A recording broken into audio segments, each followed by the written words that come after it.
Crossroads of Conflict, the Russo-Georgia War Unveiled. Welcome to Crossroads of Conflict, the Russo-Georgia War Unveiled.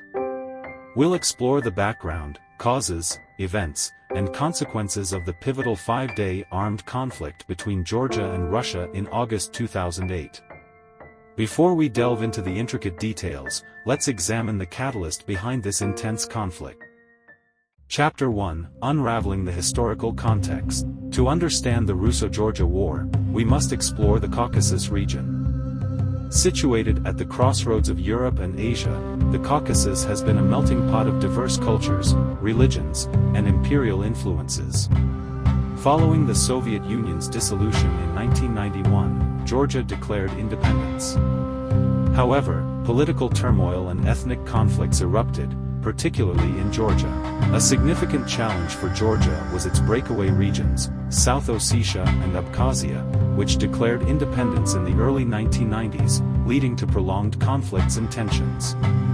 In 2008, President Mikhail Saakashvili launched a military operation in South Ossetia to regain control, driven by a desire to assert Georgian authority and counter perceived Russian influence.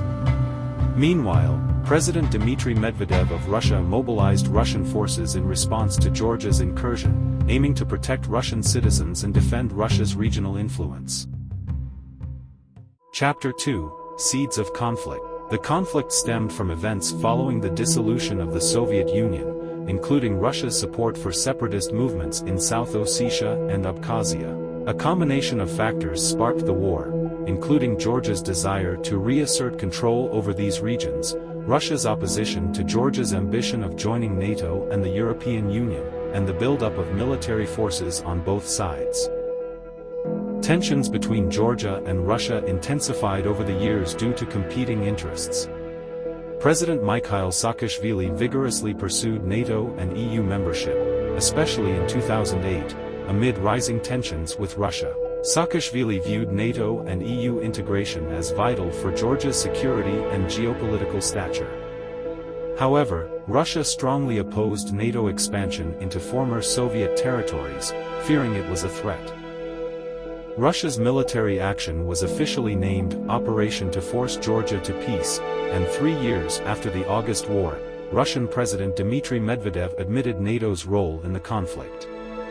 One suggests that Russia's support for separatist movements in South Ossetia and Abkhazia was not solely driven by geopolitical interests but also by a desire to prevent Georgia's integration into NATO and the EU. Chapter 3: Unfolding Events and International Response.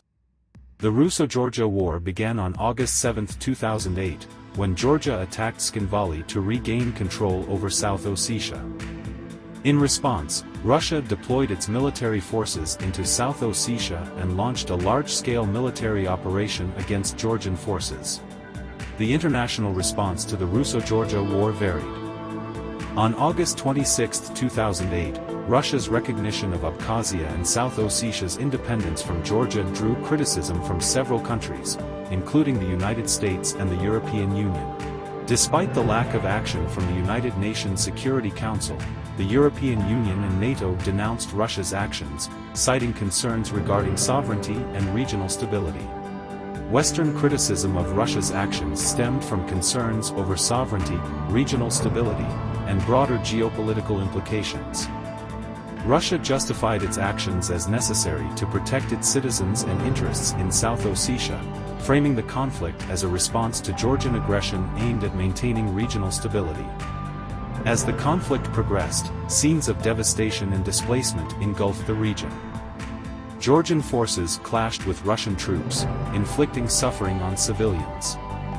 Amid the chaos, diplomatic efforts to negotiate a ceasefire intensified.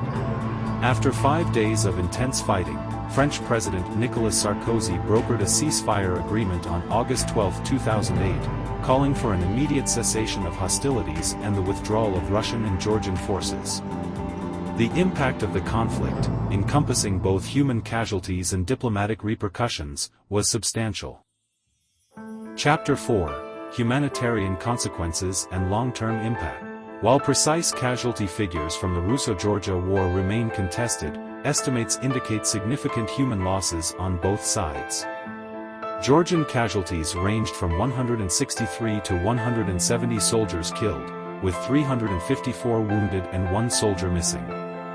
On the Russian side, an estimated 67 servicemen lost their lives, with 283 wounded. These casualties underscore the profound impact of the conflict on both Georgian and Russian forces. The Russo-Georgian War in 2008 displaced 192,000 individuals, leaving a lasting effect on civilian communities.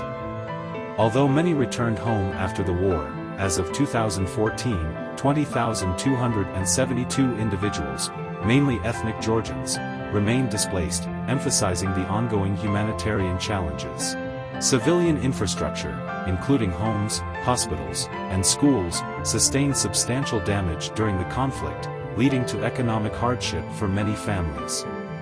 Despite these difficulties, the international community, represented by organizations such as the United Nations and NGOs, endeavored to assist affected regions by providing essential aid like food, shelter, and medical supplies.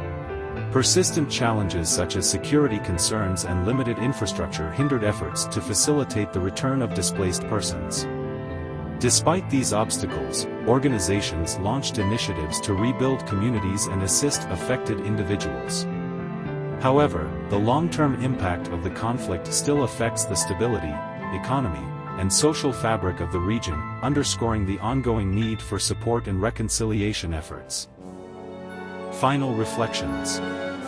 The Russo-Georgia War of 2008 exposed complex historical tensions and geopolitical ambitions, leading to a brief but impactful conflict.